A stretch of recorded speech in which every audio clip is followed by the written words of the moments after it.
شریف فرما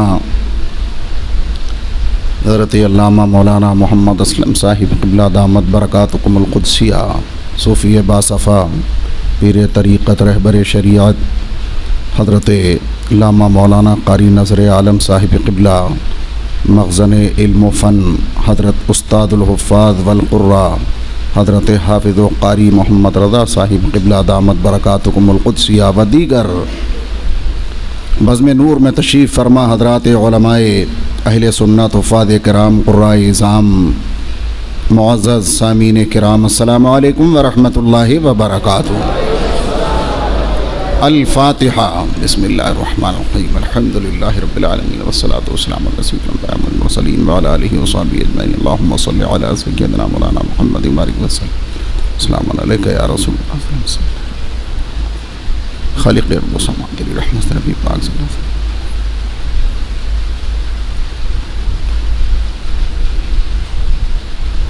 سرکار غوث اعظم خواجہ غریب نواز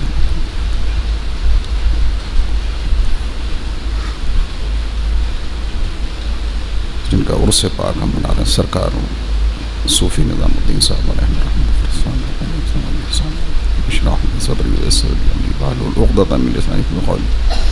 لا الہ الا اللہ محمد رسول اللہ صلی اللہ علیہ وسلم۔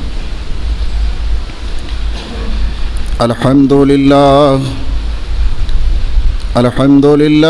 نحمده ونستعینه ونستغفره ونؤمن به ونتوکل علیہ ونعوذ باللہ من شرور انفسنا ومن سیئات اعمالنا من يهده الله فلا مضل له ومن يضلله فلا هادي له ونشهد ان لا اله الا الله وحده لا شريك له ونشهد أن سيدنا ونبينا ومولانا محمدا عبده ورسوله أما بعد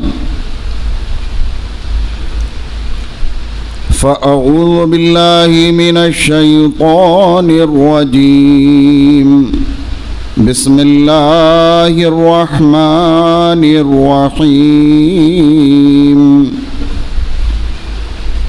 يا أيها الذين آمنوا اتقوا الله وكونوا مع الصادقين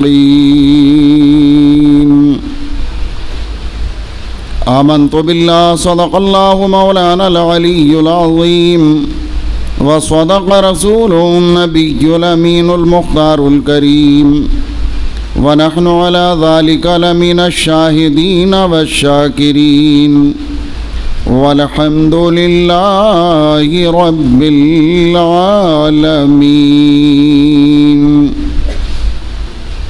نہایت ہی ادب و احترام کے ساتھ بارگاہ رسالت مآب صلی اللہ علیہ وسلم میں درود شریف کی نظریں بلند آواز سے پیش کیجیے۔ اللہم صل علی سیدنا و مولانا محمد معدن الجود والکرم وآلہ وبارک وسلم صلاۃ و سلاما علیک یا رسول اللہ صلی اللہ تعالی علیہ وسلم۔ سب سے پہلے درود شریف کی فضیلت ایک حدیث پاک کی روشنی میں سماعت فرما لیں۔ ہمارے آقا سرور عالم صلی اللہ علیہ وسلم نے ارشاد فرمایا، جو شخص مجھ پر درود پڑھتا ہے اللہ پاک اس کے دل کو ایسے ہی پاک فرما دیتا ہے جیسے پانی سے کپڑا پاک ہو جاتا ہے۔ اور آپ جانتے ہیں بہت اچھی طرح سے کہ اگر آدمی کا دل صحیح ہو جائے تو حدیث پاک کا مفہوم ہے کہ اس کا پورا وجود صحیح ہو جاتا ہے۔ اور اس مبارک محفل میں جو آپ کو بلایا جاتا ہے، آپ تشریف لاتے ہیں، ماشاءاللہ اللہ نظر بد سے محفوظ فرمائے، قابل رشک یہ مبارک محفل ہے الحمدللہ۔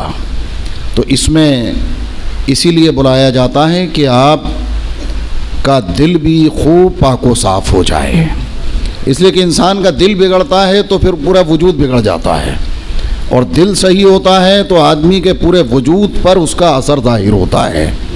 اور ذکر الہی کی محفلیں وہ ہیں کہ اس میں حاضر ہونے سے دل پاک و صاف ہوتا رہتا ہے۔ کبھی آپ سرکار پہ درود شریف پڑھیں گے، کبھی آپ نعت مصطفیٰ سنیں گے، اور پھر میں تو کہتا ہوں کہ الحمدللہ آپ کو چند جملوں میں علامہ صاحب نے وہ نصیحتیں عطا فرما دی کہ اگر ہم عمل کریں تو واقعی ہماری دنیا آخرت کے سدھار کے لیے کافی و وافی ہو۔ انہی کے ساتھ میں دیکھ رہا ہوں یہاں پر کہ صوفی باصفا پیر طریقت رہبر شریعت حضرت علامہ مولانا قاری نظر عالم صاحب قبلہ دامت برکاتہم القدسیہ، میں تو اکیلے میں بھی کہتا ہوں کہ واقعی ہم لوگوں کو تو یہ خلافت خیر ٹھیک ہے، یہ اللہ کا فضل ہے، نسبت بزرگوں کی ہماری مغفرت کا سبب بن جائے، لیکن ان لوگوں کو یہ نسبتیں ملنا واقعی حقدار کو حق پہنچنا ہے۔ الحمدللہ واقعی حقدار کو حق پہنچنا ہے، اس لیے کہ کام بھی ہونا چاہیے، اور الحمدللہ آپ اپنے ماتھے کی نگاہوں سے دیکھ رہے ہیں کہ بس کام ہی کام ہے، ایسا لگ رہا ہے۔ اللہ تبارک و تعالی حضرت کی عمر میں، علم میں، فضل میں، کمال میں بے پناہ برکتیں عطا فرمائے، اور جو حضرت کے معاونین علماء ہیں، حفاظ ہیں، قراء ہیں جو آپ کی نگاہوں کے سامنے، اللہ سب کی عمر میں بے پناہ برکتیں عطا فرمائے۔ میں تو واقعی کمرے میں بھی بیٹھا تو حضرت علامہ صاحب ساتھ میں تشریف لائے، اور بعد میں ہمارے کرم فرما قاری محمد رضا صاحب قبلہ دامت برکاتہم القدسیہ تشریف فرما ہوئے، بعد میں قاری صاحب، تو دل میں بالکل میں بلا مبالغہ عرض کر رہا ہوں، یہی دل میں ہے کہ اللہ تو نے کرم فرمایا، یہاں تیرے اچھوں کے قدموں میں بٹھا دیا ہے، مولا تیری رحمت سے میدان قیامت میں اپنے اچھوں کے ساتھ حشر و نشر فرما دینا۔ کیونکہ جب اپنی طرف نگاہ جاتی ہے تو خود آدمی جانتا ہے کہ وہ کیا ہے۔ بہرحال اللہ پاک ان کے مبارک منہ سے نکلے ہوئے جملوں کے صدقے میری مغفرت فرمائے، اور اللہ انہیں بہتر سے بہتر صلہ اور جزا دنیا آخرت میں عطا فرمائے، اور ہمیں بھی اللہ ان کے صدقے میں دین و سنیت کا سچا خادم بنائے، اور ان کی نصیحتوں پر مجھے بھی اور آپ سب کو بھی عمل کرنے کی توفیق عطا فرمائے، اور اللہ کرے کہ ایک ایک آپ سب میں سے دین و سنیت کا مسلک اعلیٰ حضرت کا ایسا سچا مبلغ بنے کہ آپ جہاں نکل جائیں کہنے دیکھنے والے دیکھ کر کے کہیں یہ مصطفیٰ کا دیوانہ جا رہا ہے، مسلک اعلیٰ حضرت کا سپاہی جا رہا ہے۔ یہاں بلانے کا یہی مقصد ہے۔ اللہ تبارک و تعالی اس مبارک محفل کو تا قیام قیامت جاری و ساری فرمائے۔ درود شریف سنائیے بآواز بلند، اللہم صلی علی سیدنا مولانا محمد بارک وسلم، صلاۃ و سلام علیک یا رسول اللہ صلی اللہ تعالی علیہ وسلم۔ اللہ کے بڑے محبوب بندے کی بارگاہ کرم میں خراج محبت کے پھول پیش کرنے کے لیے مجھے حکم فرمایا گیا ہے۔ جیسا کہ آپ میں سے اکثر لوگوں کے علم میں یہ بات اچھی طرح ہوگی کہ آج آپ کی جو یہ محفل ہوتی ہے تو کبھی کسی بزرگ کے نام سے منسوب، کسی بزرگ کے نام سے منسوب، الحمدللہ آج کی آپ کی یہ مبارک محفل اللہ کے ایک محبوب بندے، محبوب ولی، سچے عالم دین، وقت کے بہت بڑے محدث، بہت بڑے مدرس، یعنی حضرت علامہ مولانا حاج الشاہ مفتی محمد نظام الدین صاحب رحمۃ اللہ تعالی علیہ کی بارگاہ کرم میں خراج محبت کے پھول پیش کرنے کے لیے، یعنی ان کا عرس منانے کے لیے آج کی مبارک محفل کو ان کی طرف منسوب کر دیا گیا ہے۔ اللہ تعالیٰ ان کے فیض و برکات سے آپ سب کو، مجھے بھی، ہم سبوں کو مالا مال فرمائے۔ اور واقعی صوفی صاحب رحمۃ اللہ تعالی علیہ اللہ کے ان عظیم بندوں میں سے تھے جنہوں نے کہ صحبت پائی ان کی، الحمدللہ زیارت تو نصیب ہوئی، لیکن جنہوں نے صحبت پائی، جو ان کے ہم عصر علماء ہیں، ان کا بیان یہ ہے کہ واقعی صوفی صاحب رحمۃ اللہ تعالی علیہ اللہ تبارک و تعالیٰ کے انہی بندوں میں سے تھے کہ جنہیں دیکھ کر اللہ رب العزت جل مجدہ الکریم کی اطاعت و فرما برداری اور رسول پاک صلی اللہ علیہ وسلم کی اطاعت و فرما برداری کرنے کے لیے دلوں میں جذبہ بڑھتا نظر آتا ہے. اللہ کے انہی بندوں میں سے تھے وہ. اور یقیناً جیسا کہ اولیاء کرام علیہم الرحمت و رضوان کی تعریف میں سے یہ بھی ایک تعریف کی گئی ہے کہ ولی اسے کہتے ہیں جسے دیکھ کر کہ خدا یاد آ جائے.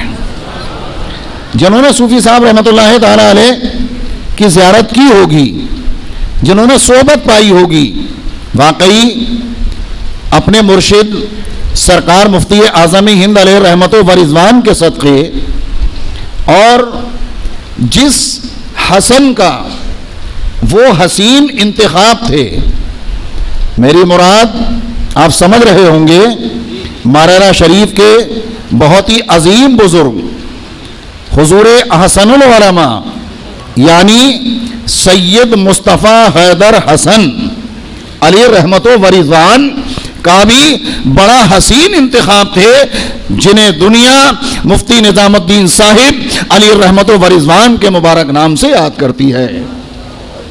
ایسا حسین انتخاب تھے وہ, آپ کے علم میں آنا چاہیے.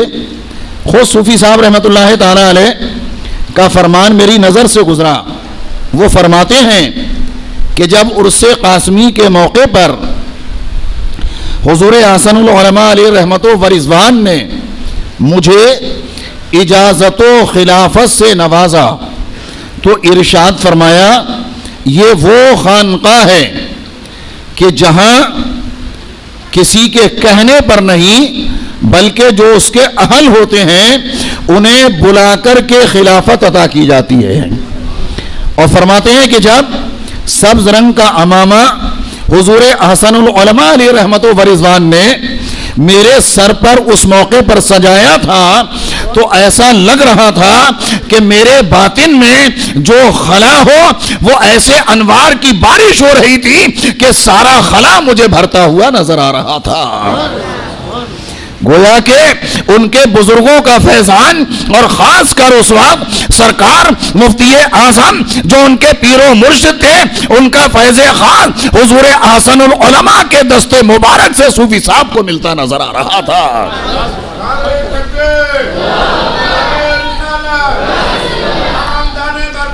زندہ باد پائندہ باد,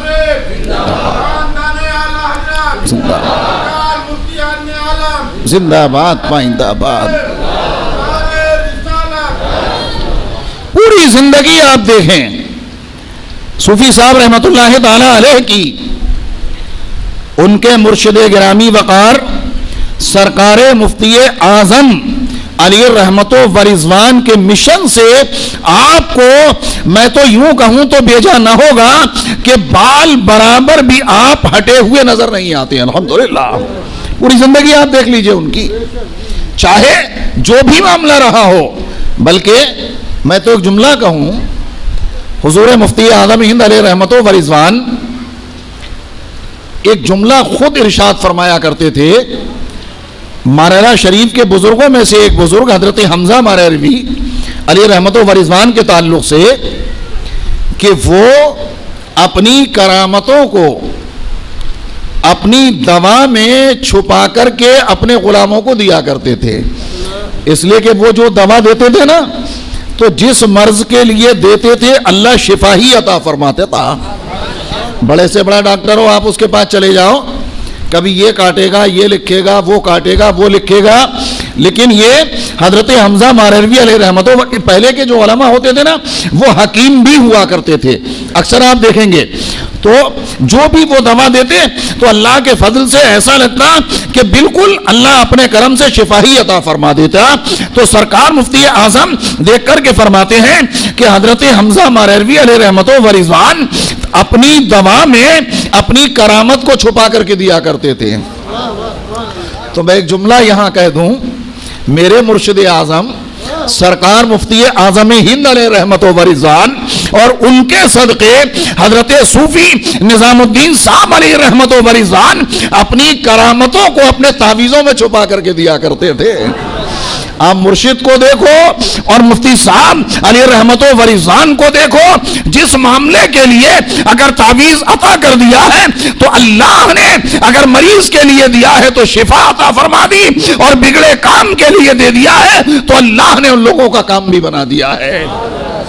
بلکہ صوفی صاحب رحمت اللہ تعالی علیہ کے تعلق سے تو یہ بھی مشہور تھی ایک بات، ان کے ہم عصر علماء ہی نے بیان فرمایا کہ صوفی صاحب رحمت اللہ تعالی علیہ آخری عمر میں تو یہ حال تھا کہ کبھی کبھی جلال بھی بہت زبردست آتا، اور جلال آتا تو حضرت تھپڑ تک مار دیا کرتے، یہ عالم ہوتا۔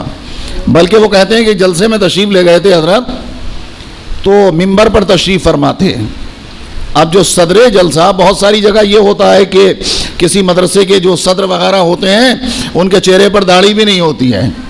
صوفی صاحب رحمت اللہ تعالی علیہ سے ملنے کے لیے وہ آیا، اب مدرسے کا صدر تھا، جس مدرسے کا جلسے کا بھی صدر مانا جا رہا تھا۔ کہتے ہیں کہ وہ ملنے کے لیے آیا تو صوفی صاحب رحمت اللہ تعالی علیہ نے آؤ دیکھا نہ تاؤ چہرے پر ایک تھپڑ لگایا، لیکن مجال نہیں صوفی صاحب سے کوئی کچھ کہہ سکے۔ بلکہ وہ عالم دین جو اس کے راوی ہیں وہ کہتے ہیں کہ بعد میں جب ہماری بات چیت ان سے ہوئی، صدر صاحب تھے، سب کے سامنے بھرے مجمع میں اب تھپڑ لگے، تو وہ کہنے لگے کہ مجھے کوئی غم نہیں ہے، میں سمجھ گیا کہ میرے چہرے پر داڑھی نہیں تھی اور میں مدرسے کا صدر ہوں، صوفی صاحب نے تھپڑ لگا کر مجھے نصیحت فرمائی ہے، اور اس کے بعد ہمیشہ کے لیے چہرے پر داڑھی رکھنے کا اس نے عزم کر لیا۔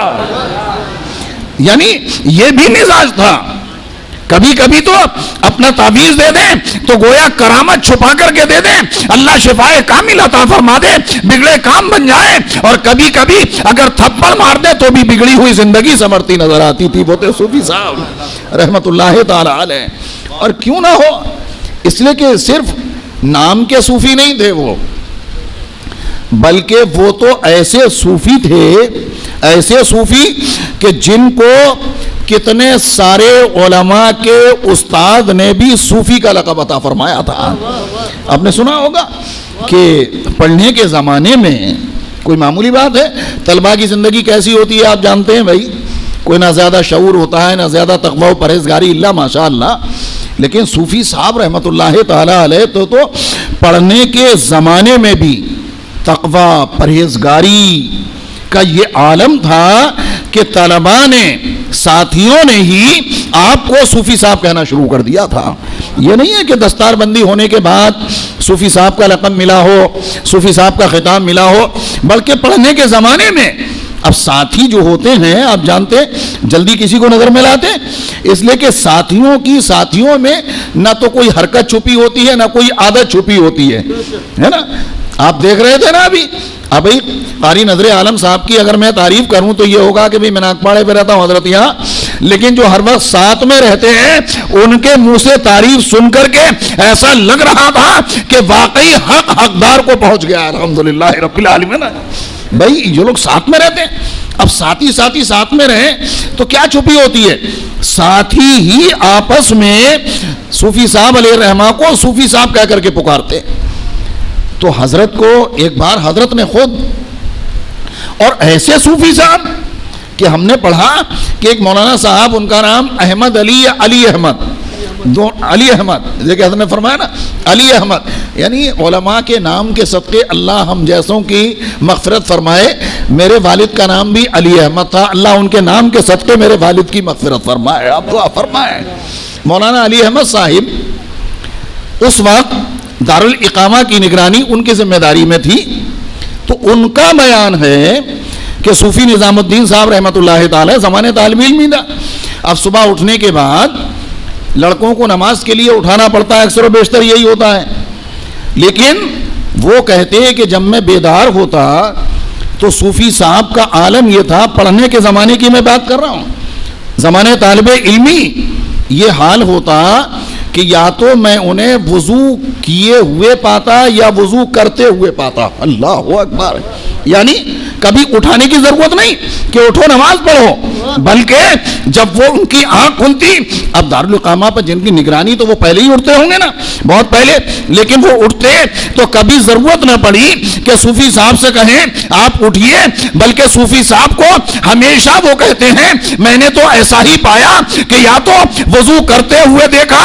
یا وضو کیے ہوئے تیار نظر آیا کرتے تھے۔ یہ عالم تھا جس کا زمانہ طالب علمی اتنا حسین ہو، پھر جب مفتی ہوئے ہوں گے تو کیسا زمانہ حسین ہوگا، ہے نا؟ جب سینکڑوں بے شمار مریدوں کے دل کی دھڑکن بنے ہوں گے تو ان کے علمی اور تقوی کے شباب کا عالم کیا ہوگا اسے کون بیان کر سکتا ہے؟ زمانے طالب علمی ایسا ہے۔ اور فرماتے ہیں کہ خود میں حضور حافظ ملت علیہ رحمت و رضوان کی بارگاہ میں پہنچا، صوفی صاحب حاضر ہوئے، راوی کہتے ہیں، اور کہنے لگے کہ حضور بڑا عجیب معاملہ ہو گیا ہے، سب مجھے صوفی صاحب کہہ کر کے پکارتے ہیں، مجھے پسند نہیں آتا ہے۔ تو میں نے پڑھا کہ حضور حافظ ملت علیہ رحمت و رضوان نے کافی دیر تک پر اسرار نظر صوفی صاحب کے چہرے پر ڈالی۔ اب اللہ والوں کی نظر، بھئی حضور حافظ ملت علیہ رحمت و رضوان ولی کامل ہیں، بھئی کوئی معمولی شخصیت کا نام ہے؟ کتنے سارے ان کے شاگردوں میں اللہ کے ولی ہوں گے، یہ مانی بات ہے۔ نگاہ ڈالی صوفی صاحب کے چہرے پر کافی دیر، اور اس کے بعد فرماتے ہیں ہم بھی تو آپ کو صوفی صاحب ہی کہتے ہیں۔ اللہ اکبر! اب سوچئے گا ذرا، ہم بھی تو آپ کو صوفی صاحب ہی کہتے ہیں، اور اس لیے کہتے ہیں کہ آپ صوفی صاحب ہی تو ہیں۔ آپ ذرا غور کیجئے گا، یہ کسی عام مولوی کی زبان سے نہیں نکلنا ہے، جو سینکڑوں بڑے بڑے علماء کے استاد ہیں حضور حافظ ملت علیہ رحمت و رضوان۔ اب آپ سوچئے تو صحیح کہ تھوڑی دیر دیکھا ہوگا تو کہاں تک دیکھا ہوگا یہ کون بتا سکتا ہے؟ اللہ والوں کی نظر کے سامنے تو لوہے محفوظ ہوتا ہے، الحمدللہ۔ صوفی صاحب رحمت اللہ تعالی علیہ کے چہرے پاک پر کافی دیر نگاہ ڈالنے کے بعد ایسا لگ رہا ہے کہ صوفی صاحب رحمت اللہ تعالی علیہ کوئی عام صوفی نہیں تھے، دنیا دار صوفی نہیں تھے، بلکہ وہ تو ایسے صوفی وقت ہے کہ گویا اللہ کے ولی حضور حافظ ملت نگاہ ڈال کر کے انہیں صوفی صاحب فرماتے نظر آئے۔ السلام علیکم، درود شریف پڑھیے بابا دے بولا اللہم صلی علی سیدنا مولانا محمد بارک وسلم صلاۃ و سلام علیکہ یا رسول اللہ صلی اللہ تعالی علیہ وسلم۔ تو حضور حافظ ملت علیہ رحمت و رضوان نے انہیں صوفی صاحب فرمایا۔ آپ ذرا سوچئے، ایسے صوفی صاحب بنے کہ میں تو کہتا ہوں کہ جب کہا جاتا تھا صوفی صاحب رحمت اللہ تعالی علیہ تو ایسا لگتا تھا کہ ذہن حضرت ہی کی طرف آدمی کا پہنچا ہے، یعنی کہ بالکل ایک علم کی حیثیت لفظ صوفی ان کے لیے اختیار کر گیا، اس لیے کہ نہ معلوم کتنے علماء کی زبان سے ان کے لیے صوفی صاحب کا لفظ نکلا ہوگا پڑھنے سے پہلے، دستار بندی سے پہلے ہی۔ پڑھنے کے بعد تو اور عالم بنے، مفتی بنے، وہ تو بہت بات کی بات ہے، لیکن اس زمانے کی بات ہے جبکہ طالب علم زیادہ شعور کی منزل میں نہیں ہوتے اکثر۔ وہ ہیں صوفی نظام الدین صاحب رحمت اللہ تعالی علیہ۔ اللہ نے ہر اعتبار سے اپنے زمانے میں انہیں بے مثل بنایا تھا، یہ شان تھی ان کی، صوفی صاحب رحمت اللہ تعالی علیہ کی۔ ہم نے تو پڑھا کہ بچپن میں بچوں کو کوئی شعور ہوتا ہے، لیکن صوفی صاحب رحمت اللہ تعالی علیہ ایک موقع پر اپنے کھیت پر گئے۔ آپ تقوی پرہیزگاری کا عالم دیکھیں، اب کھیت پر گئے، اب کھیت تو بازو بازو میں بھی ہوتے ہیں نا، تو اپنے کھیت پر گئے، لیکن اتفاق سے بچے پڑھنے میں اگر دھیان رہے تو کبھی کبھی یہ بھی ذہن میں ہی نہیں رہتا، زیادہ اگر کھیتوں کا کام نہ کرو کہ ہماری زمین کون سی ہے، بازو میں کس کی ہے۔ اب اتفاق یہ ہوا کہ بالکل بازو میں کھیت دونوں ملے ہوئے تھے، تو ایک کھیت میں مٹر کا سیزن تھا، مٹر کی پھلی ہوتی ہے نا، یہ بٹانا کہتے ہیں بمبئی میں، تو وہ انہوں نے اپنے کھیت میں بویا تھا بازو والوں نے، اور اس پر مٹر کی پھلی اتری ہوئی تھی، بڑی اچھی لگتی ہیں وہ۔ اور اچھی کیوں نہ لگے؟ اس لیے کہ مسلمان کو تو ہر چیز میں اپنے رب کی قدرت کے جلوے نظر آتے ہیں. سبحان اللہ ہے نا.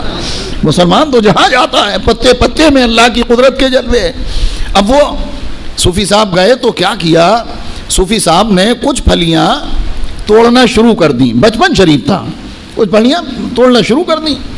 اب ایک صاحب آئے, انہوں نے دیکھا کہ بچہ تو بہت نیک ہے, پڑھنے میں بھی بڑا آگے ہے پورے محلے میں, اور یہ اس کھیت کی پھلی کیوں توڑ رہے ہیں؟ اگر کہا کہ نظام الدین کا کیوں فرمائیے, کہا کہ آپ اس کھیت میں سے پھلی کیوں توڑ رہے ہیں؟ یہ تو تجمل حسین صاحب کا کھیت ہے, ان کا نام یہ تھا جو بازو میں بالکل کھیت تھا. وہ کہتے ہیں اتنا سننا تھا لرس کر کے کھڑے ہو گئے. اللہ اکبر. گویا کہ کہنے لگے ہوں گے مجھے معلوم نہیں تھا, لیکن انہوں نے تو صرف سمجھانے کو کہا. ان پھلیوں کو جتنی توڑ لی تھی ساتھ میں لیا, اور لینے کے بعد تجمل حسین صاحب کے گھر پہنچے, جن کا کھیت تھا تجمل صاحب کا, اور پہنچنے کے بعد کہا کہ میں نے غلطی سے آپ کے کھیت کی پھلیاں توڑ لی ہیں, یہ پھلیاں ہیں اور مجھے معاف کر دو. اللہ اکبر. آپ ذرا سوچئے تو صحیح, بچپن میں یہ شعور ہوتا ہے, لیکن صوفی صاحب رحمت اللہ تعالی علیہ ایسا لگ رہا ہے کہ اللہ نے بچپن سے ہی آپ کو صوفی بنا دیا تھا. یہ عالم تھا نا. وہ لے کر کے پہنچے, انہوں نے معاف کیا, اور معاف کرانے کے بعد پھر آپ کو سکون نصیب ہوا. وہ ہیں صوفی صاحب رحمت اللہ تعالی علیہ. حضرات, میں نے آیت پاک قرآن پاک کی یہی تو پڑھی ہے, یا ایھا الذین آمنوا اتقوا اللہ وکونوا مع الصادقین. اے ایمان والو اللہ سے ڈرو, سچوں کے ساتھ ہو جاؤ, ہے نا. اب صوفی صاحب رحمت اللہ تعالی علیہ کہ ہم عرس منا رہے ہیں, تو کیا عرس منانے کا مطلب صرف یہی ہے کہ ہم ان کے حیات طیبہ کے واقعات کو سن کر صرف سبحان اللہ کہہ کر کے گزر جائیں, یا اور بھی کوئی مقصد ہے؟ تو عرس منانے کا مقصد قرآن پاک کی اس آیت میں موجود ہے, وَكُونُوا مَعَ الصَّادِقِينَ, تم سچوں کے ساتھ ہو جاؤ. کیا مطلب؟ سچوں کے ساتھ ہونے کا مطلب یہ ہے ان کا ذکر بھی کرو, ان کی یاد بھی مناؤ, ان کے طریقوں پہ بھی عمل کرو, ان کی زندگی کو پڑھ سن کر اپنی زندگی میں بھی انقلاب پیدا کرنے کی کوشش کرو. اگر کہیں زندگی میں ہمیں ٹھوکر لگ رہی ہے تو ہم ان اللہ والوں کی زندگی کو سن کر اور پڑھ کر اپنی زندگی کو سنوارنے کی کوشش کریں. آپ نے سنا صوفی صاحب رحمت اللہ تعالی علیہ بچپن شریف ہے, مٹر کی چند پھلیاں توڑ لی ہیں, وہیں چھوڑ دیتے, یہ بھی تو ہو سکتا تھا, لیکن انہیں لے جا کر کے کھیت والے کے پاس پہنچنا, معافی مانگ کر پھر اپنے گھر واپس آنا. کیا اس بات کی دلیل نہیں ہے کہ صوفی صاحب کے چاہنے والوں کو بھی اپنی زندگی میں یہ چیز پیدا کرنی ہوگی کہ کہیں سے بھی حرام کی دولت ہماری دولت میں نہ ملنے پائے, حرام کا لقمہ ہماری زبان کے نیچے نہ اترنے پائے, کسی کا مال ہم غصب نہ کریں, بلکہ صوفی صاحب سے محبت کا تقاضا یہ بھی ہے, آپ سے مطالبہ یہ ہے آپ کے حلق کے نیچے اگر لقمہ اترے تو حلال کا اترے, دولت جمع ہو تو حلال کی ہو, حرام کی طرف کبھی نگاہ نہ کرو, تو عرس منانے کا صحیح فائدہ ہمیں اور آپ کو پہنچ سکتا ہے. مسلمانوں, یہ نہیں ہوگا کہ صاحب عرس بھی منائیں, سرکار بغداد کے نام کی 11 دیگیں بھی پکائیں, سرکار غریب نواز کے نام کی 6 دیگیں پکائیں, 100 دیگیں بزرگوں کے نام کی پکائیں, بڑی اچھی بات ہے. اور اسی کے ساتھ معاذ اللہ کمائی سود کی ہو, معاذ اللہ رشوت ہو, معاذ اللہ کسی کا مال چھینا ہو, معاذ اللہ کسی کی دکان غصب کی ہو, کسی کے کھیت چھین لیے ہوں, مسلمانوں یہ سب ہوگا تو عرس منانا کوئی فائدہ نہیں دے گا. آپ ذہن میں رکھو, اس لیے کہ حرام کی دولت کو اللہ کی راہ میں خرچ کرنا گویا ایسا ہے جیسے ناپاک کپڑے کو پیشاب سے دھونا. اب ذہن میں رکھیں گے بھائی, کسی کا کپڑا ناپاک ہو جائے پیشاب سے دھوئے, پاک ہوگا کہ اور ناپاک ہوگا؟ تھوڑی ناپاکی لگی اور پھیل جائے گی. یہی حال ہے ان لوگوں کا جو حرام کی دولت سے صدقہ کرتے ہیں, حج کرتے ہیں اور سمجھتے ہیں کہ ہم بہت بڑا تیر مار رہے ہیں, ہر سال عمرے پہ عمرہ ہے. وہ کرو یا مت کرو, لیکن حلال کماؤ, حلال کھاؤ, اپنے بچوں کو حلال کھلاؤ, حلال طریقے سے اللہ کی راہ میں خرچ کرو. یہاں بھی کامیاب رہو گے, وہاں بھی کامیاب رہو گے. وَكُونُوا مَعَ الصَّادِقِينَ میں بہت بڑی وسعت ہے, بہت وسعت ہے حضرات. بلکہ مفسرین کرام تو یہ فرماتے ہیں وَكُونُوا مَعَ الصَّادِقِينَ جو جملہ ہے نا, یہ طریقت کا سر چشمہ ہے. ہم سمجھ رہے ہیں؟ طریقت کا مرکز بتایا اسے، طریقت کا مرکز. لوگ سمجھتے ہیں کہ طریقہ صرف یہ ہے، بال بڑھا لیے، 10 انگوٹھی پہن لی معاذ اللہ ہاتھوں میں، غیر عورتوں پہ نگاہ ڈال لیں معاذ اللہ، پیر بن کے بیٹھ گئے. کیا ہے وہ پیری؟ یہ طریقت ہے؟ ارے طریقت یہ ہے کہ اللہ والوں کے نقوش قدم پر چلتے ہوئے زندگی گزارو، شریعت کے پابند ہو جاؤ. شریعت پر سختی سے عمل کرنا ہی یہ طریقت کی راہ پر چلا دیتا ہے. طریقت کی راہ کوئی الگ سے نہیں ہے. لوگ کہتے ہیں نا دھوکہ دینے کو ہم طریقت والے ہیں. ہمیں شریعت سے کیا مطلب؟ معاذ اللہ رب العالمین.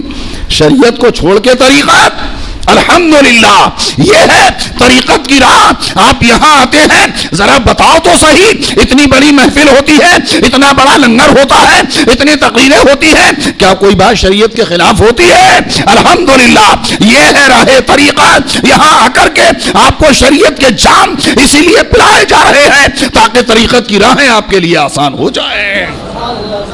بغیر شریعت کے طریقت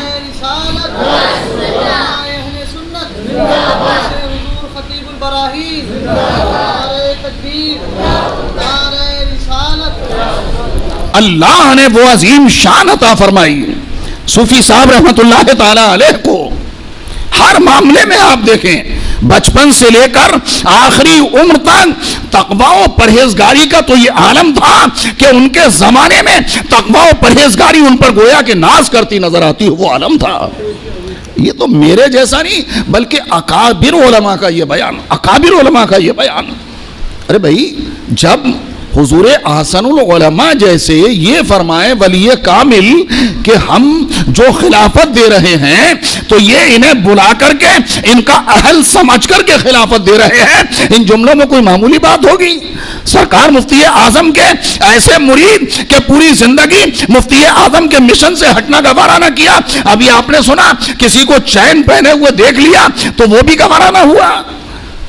صرف نام کے مرید بن جانا اور صرف نعرے لگاتے رہنا اس سے کام نہیں چلے گا، بلکہ اپنے مرشدان کرام کے طریقوں پر بھی ہمیں عمل کرنا ہوگا. صوفی صاحب رحمت اللہ تعالی علیہ، آپ جس طرح سے بھی حضرت کی زندگی کو آپ دیکھیں گے انمول نظر آتے ہیں. ابھی آپ نے سنا حضرت فرما رہے تھے نا کہ کہیں سے آئیں اور لفافہ اساتذہ کہیں کیا ملا، سامنے کھول دیں، سب خرچ کر رہے ہیں، سب کو دے رہے ہیں. میں نے تو یہاں تک پڑھا، ایک عالم دین غالباً سعید نظامی صاحب نام ہے ان کا، وہ کہتے ہیں کہ ہم پڑھ رہے تھے. صوفی صاحب رحمت اللہ تعالی علیہ کی زندگی کو اس طرح سے بھی پڑھ کر کے کچھ عمل کرنے کی کوشش کریں. وہ کہہ رہے تھے کہ ہم پڑھ رہے تھے، پڑھنے کا زمانہ تھا. صوفی صاحب نے مجھے بلایا اور بلانے کے بعد ایک رقم ان کے پاس تھی، مٹھی میں ایسے کی اور میری مٹھی میں تھما دیا. کہا کہ سنو، مٹھی کھول کر کے مت دیکھنا، اور بازو میں جاؤ گے یہ گھر چھوڑ کے وہ گھر جو ہے نا اس میں ایک صاحب ہیں بیمار بستر پہ لیٹے ہوں گے، جا کر کے مٹھی بند انہیں دے کر کے چلے آنا. اللہ اکبر. مولانا سعید نظامی کہتے ہیں کہ میں نہیں جان سکا کہ اس میں کتنی رقم تھی، بس میں تو لے کے گیا، جا کے دیکھا وہ بیمار بستر پر تھے، میں نے جا کے دیا، کہ حضرت نے رقم بھیجی ہے، میں واپس چلا آیا. ایسے ایک دو بار نہیں بلکہ بارہا اللہ کی رضا کے لیے اپنی دولت کو خرچ کرنے کا جذبہ یہ بھی صوفی صاحب کے دل میں موجود تھا. الحمدللہ. ایک دفعہ ہوا کسی مسجد کی تعمیر کا مسئلہ آیا. آج تو ہم سے اگر کہا جائے اللہ ماشاءاللہ سب کی بات نہیں کرتا، بہت سارے وہ اللہ کے بندے ہیں کہ اپنی دولت کو بے دریغ اللہ کی رضا کے لیے خرچ کرتے ہیں. اللہ ان کے مالوں میں بے پناہ برکتیں عطا فرمائے. لیکن بعض جگہ تو ایسا اگر کہا جائے کسی دین کے کام کے لیے، ارے یار روزانہ یہی پڑی رہتی ہے، معاذ اللہ. ایسا نہیں.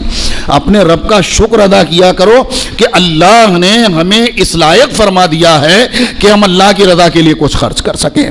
اللہ کی راہ میں خرچ کرنے سے کبھی کم نہیں ہوگا، ہمیشہ یاد رکھو، بلکہ بڑھتا ہی رہے گا. بلکہ یہاں تک ہے کہ آپ مسجد مدرسے کی بات تو ہے ہی، اگر آپ نے کسی اللہ کے بندے کی مدد کی، حدیث پاک میں ہے کہ جب بندہ کسی اللہ کے بندے کی مدد میں لگا رہتا ہے اللہ تعالیٰ اس کی مدد فرماتا رہتا ہے. آپ یہ مت سمجھو کہ آپ نے کسی کی مدد کی تو اس پر آپ نے احسان کر دیا، بہت بڑا احسان آپ کا ہو گیا، نہیں، بلکہ آپ نے اپنے رب کی مدد کا اپنے لیے گویا کہ دروازہ کھول لیا ہے۔ جب تک آپ اس کی مدد کرتے رہیں گے، جب تک اللہ کی طرف سے آپ کی مدد ہوتی رہے گی۔ اب کسی اللہ کی مدد کی ضرورت نہیں ہے، اگر ضرورت ہے تو آپ اپنے آس پڑوس میں دیکھو، اپنے کنبے میں دیکھو، محلے میں دیکھو، علماء مشائخ میں دیکھو، جہاں جیسی ضرورت محسوس کرو آگے بڑھ کے ان کی ضرورتوں کو پوری کر دو، اللہ تمہاری دنیا آخرت کی ضرورتوں کو پورا فرما دے گا۔ صوفی صاحب رحمۃ اللہ تعالی علیہ، اب دیکھیے وہ کہتے ہیں کہ مسجد کی تعمیر کا مسئلہ آیا، اب ظاہر سے کہ علماء ہوتے ہیں، صوفی صاحب رحمۃ اللہ تعالیٰ علیہ اس سے یہ پڑھ کر کے ہوتا ہے کہ دنیا سے کس قدر انہیں ایسا لگتا ہے کہ محبت ہی نہیں تھی۔ ہم لوگوں کا علم یہ ہوتا ہے کہ اگر کوئی لفافہ ملے تو گھر پہنچنے سے پہلے کوشش کرتے ہیں کہ اس میں دیکھ لیں کہ کیا ہے، اللہ ماشاء اللہ، میں سب کی بات نہیں کرتا، لیکن میں تو اپنے جیسے گناہ گار آدمی ہوں، لیکن صوفی صاحب کی شان دیکھیں آپ، اللہ اکبر۔ مسجد کی تعمیر ہونے کا مسئلہ تھا کہ حضور مسجد تعمیر ہوگی، ان لوگوں کو رغبت دلائی جائے، یہ وہ سارے معاملات۔ حضرت نے فرمایا اچھا ایسا کرتا ہوں، پہلے جو میرے پاس ہے وہ میں پیش کر دیتا ہوں۔ اللہ اکبر۔ گھر میں گئے، اٹیچی اٹھا کے لائے، راوی کہتے ہیں کہ اٹیچی کو کھولا تو سب لفافے ایسے ہی رکھے ہوئے تھے، یہ نہیں کہ لفافوں میں سے رقم نکال کر کے 100 کے الگ، 50 کے الگ، 10 کے، 20 کے الگ، ایسا کچھ نہیں، سب ایسے کیسے سب رکھے ہوئے تھے۔ کہا یہ جتنا ہے گن لو، یہ سب میری طرف سے میں مسجد کو دے رہا ہوں۔ آپ اٹھا کر کے پڑھ لیں، میں نے پڑھا کہ اب کتنے سال پہلے کی بات ہوگی، آپ سوچئے کتنی رقم تھی؟ فرماتے ہیں 1.25 لاکھ روپے کی رقم اس میں موجود تھی، ساری کی ساری یکمشت اللہ کی رضا کے لیے مسجد کی تعمیر میں صوفی صاحب نے عطا فرما دی۔ کیا جذبہ رہا ہوگا اللہ کی راہ میں خرچ کرنے کا۔ آج ہمارے پاس کتنا ہوتا ہے، پھر بھی ہم سوچتے ہیں اتنا کم ہو جائے گا، یہ چلا جائے گا، وہ ہو جائے گا۔ یاد رکھو جتنا اللہ کی راہ میں خرچ کرو گے انشاءاللہ اتنا ہی بڑھتا چلا جائے گا۔ اللہ کی رحمت سے امید ہے، کمی نہیں ہوتی ہے اللہ کی راہ میں خرچ کرنے سے، اس لیے یہ بھی جذبہ رکھو۔ ہمیں آپ بھائی ظاہر سی بات ہے، اعلیٰ حضرت رضی اللہ تعالیٰ عنہ نے تحریر فرمایا ایک جگہ پر، ایک وقت وہ ہوگا کہ دین کا کام بھی درہم و دینار سے چلے گا۔ کا مفہوم ہے یہ ہے موجود، تو میں تو سمجھتا ہوں کہ وہ وقت آ چکا ہے۔ اب آج دین کا کام، ارے بھائی مدرسہ چلانا ہے، آپ دیکھ رہے ہیں کہ لنگر ہے، جو بھی چیز آپ قیاس کرتے چلے جائیں، کیا بغیر پیسے کے کچھ ہوتا ہے؟ تو جہاں ان علماء کی ذمہ داری ہے کہ یہ اپنے علم کے ذریعے سے آپ کی خدمت کریں، وہیں آپ کی بھی ذمہ داری بنتی ہے، اللہ نے آپ کو اس لائق کیا ہے تو اپنی حلال کی کمائی آگے بڑھ کے اپنے مولا کی رضا کے لیے خرچ کر دو۔ کل میدان قیامت میں یہ علماء آپ کو بھولیں گے نہیں، بلکہ امید ہے کہ اپنے ساتھ لے کر کے جنت میں جائیں گے۔ یا ایھا الذین آمنوا اتقوا اللہ وکونوا مع الصادقین، اے ایمان والو اللہ سے ڈرو اور سچوں کے ساتھ ہو جاؤ۔ حضرت صوفی صاحب رحمۃ اللہ تعالی علیہ کی حیات طیبہ کا ہر گوشہ اتنا حسین ہے کہ واقعی آپ دیکھیں مسلک اعلیٰ حضرت جسے کہتے ہیں نا، بھائی الحمدللہ ہم سب مسلک اعلیٰ حضرت والے ہیں، ہم سب مسلک اعلیٰ حضرت والے ہیں۔ صوفی صاحب علیہ الرحمہ کی پوری زندگی آپ پڑھ لیجئے، مسلک اعلیٰ حضرت سے ایک قدم بھی ہٹ کر کے اپنی زندگی کا لمحہ نہیں گزارا انہوں نے، ایک قدم بھی۔ تو کیا مطلب؟ حضرت کے جتنے مرید، جتنے چاہنے والے ہیں، سب کی ذمہ داری ہے کہ وہ اگر اپنے پیر و مرشد سے سچی محبت کرتے ہیں تو مسلک اعلیٰ حضرت پر سختی سے قائم رہے ہیں۔ یہ بھی ان کی زندگی کا حسین پیغام ہے، جو حسین پیغام انشاءاللہ ہمیں جنت تک لے کر کے چلا جائے گا۔ اس لیے کہ مسلک اعلیٰ حضرت وہ راہ ہے جو جنت میں لے جانے والی راہ ہے مسلمانوں، جسے مفتیان کرام نے پسند کیا، علماء کرام نے پسند کیا، صوفیاء اعظام نے پسند کیا، وہ راہ ہے مسلک اعلیٰ حضرت۔ اس لیے صوفی صاحب رحمۃ اللہ تعالی علیہ کہ عرس پاک منانے والے، آنے والے، شامل ہونے والے، منوانے والے سب لائق صد مبارکباد ہیں، لیکن صوفی صاحب رحمۃ اللہ تعالی علیہ کی مقدس حیات طیبہ کو پڑھ سن کر اس پر ہمیں آپ کو عمل کی بھی کوشش کرنا چاہیے۔ میں سمجھ رہا ہوں کہ اس محفل کا وقت بڑا مختصر رہتا ہے اور اتنا وقت بھی آپ لوگوں نے دیا، یہ آپ کی کرم فرمائی۔ اللہ تبارک و تعالی صوفی صاحب رحمۃ اللہ تعالیٰ علیہ اور ان کے مرشدان کرام علیہم الرحمت و رضوان کے فیض و برکات سے ہمیں مالا مال فرمائے، اور سرکار تاج الشریعہ اور تمام بزرگوں سے سچی محبت کی توفیق عطا فرمائے۔ آپ کی اس محفل کو اللہ شاد و آباد رکھے تا قیامت جاری و ساری فرمائے۔ اگر مجھ سے دوران گفتگو کسی طرح کی کوئی غلطی ہوئی ہو تو میں توبہ کرتا ہوں۔ استغفر اللہ ربی من کل ذنب و اتوب الیہ۔ لا الہ الا اللہ محمد الرسول اللہ صلی اللہ علیہ وسلم۔ وآخر دعوانا ان الحمد للہ رب العالمین۔ السلام علیکم ورحمۃ اللہ وبرکاتہ۔